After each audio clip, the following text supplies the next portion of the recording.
இஸ்ரவேல் ஜனங்கள் அடிமைத்தனத்தில் இருந்தார்கள்.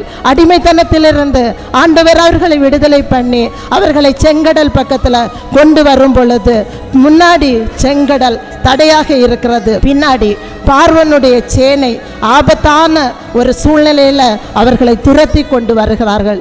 ரெண்டுக்கும் நடுவில் இந்த மக்கள் நின்று கலங்குகிறாங்க.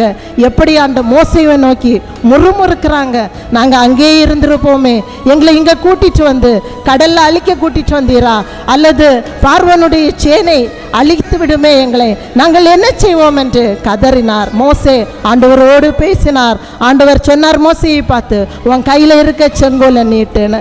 ஜீவனுள்ள தேவன் எப்படிப்பட்டவர், செங்கடலை ரெண்டாக பிளந்து வழியை உண்டு பண்ணி அவர்களை போகச் செய்த தேவனாக இருக்கிறார். கடலை பிளந்து அதை வழி உண்டாக்குகிற தேவன். அதுதான் கர்த்தர் முன்பாக சென்றால் கடலை போன்ற பிரச்சனைகள் வரலாம். ஒருவேளை நம்ம சிந்தித்து கொண்டிருக்கலாம், இந்த பிரச்சனை யாராலும் தீர்க்க முடியாது, இந்த பிரச்சனைக்கு ஒரு முடிவே இருக்காது என்று நாம் நினைக்கலாம்.